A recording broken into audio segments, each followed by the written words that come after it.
இந்த web series ஒரு வருஷத்துக்கு முன்னாடியே தெலுங்குல ஈடிவிங்கிற சேனல்ல ரிலீஸ் ஆகி செம்ம ஹிட் ஆச்சு. இப்போ நெட்ஃபிளிக்ஸ்ல அவைலபிளா இருக்கு. ஒரு 90s கிட்ஸோட லைஃப் ஸ்டைல், ஸ்கூல்ல அவங்க லைஃப் எப்படி இருக்கும், ஸ்கூல்ல நடக்கிற விஷயங்கள், வீட்டில் பேரண்ட்ஸோட ரிலேஷன்ஷிப், இந்த மாதிரி போகக்கூடிய ஒரு கதைக்களம். இந்த வெப் சீரிஸோட ஒரு பெரிய பாசிட்டிவே அதோட சிம்பிளிசிட்டி தான். எதுவுமே காம்ப்ளிகேட்டடா இருக்காது, ரொம்ப சிம்பிளா பிரசன்ட் பண்ணிருப்பாங்க. ஒரு ட்விஸ்ட் அண்ட் டர்ன்ஸ்லாம் எதுவுமே இருக்காது. அந்த மாதிரி எதுவும் எதிர்பார்க்காதீங்கன்னு முதல்ல ஆடியன்ஸ்க்கு ஸ்டேஜ் செட் பண்ணிடுவாங்க.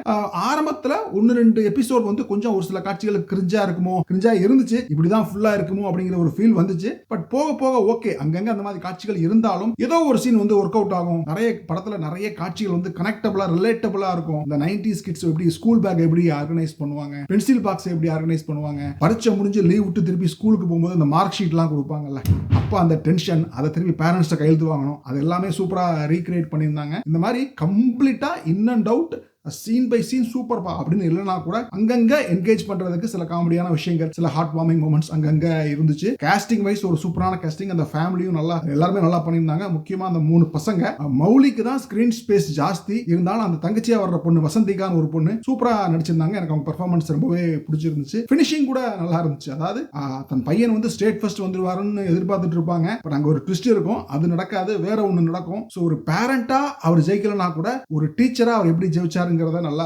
காட்சிப்படுத்திருந்தாங்க. படத்துல நிறைய விஷயங்கள் நமக்கு வந்து ஒரு மெசேஜ் மாதிரியும் சொல்லியிருப்பாங்க. அது சில நேரங்கள்ல ரொம்ப ஓல்டு ஃபேஷன்டா இருந்துச்சு. இது 90s உள்ள கதை அப்படிங்கிறது ஓகே, அது ஓல்டு ஃபேஷன் தான். பட் ஸ்கிரீன் பிளே, பிரசன்டேஷன் இன்னும் கொஞ்சம் ஃப்ரெஷ்ஷா, கொஞ்சம் கிரியேட்டிவா இருந்திருக்கலாம். அது அப்படி இல்ல. பட் ஸ்டில் அது ஒரு பெரிய கம்ப்ளைண்டா இல்ல. ஓவராலா அந்த 7-8 எபிசோட் முடிஞ்சு படம் முடியும் போது டெஃபினெட்லி ஒரு லைட் ஹார்ட்டடா, ஒரு ஃபீல் குட்டா பார்த்த ஒரு திருப்தி கண்டிப்பா இருந்துச்சு. தாராளமா ஃபேமிலியோட பார்க்கலாம்.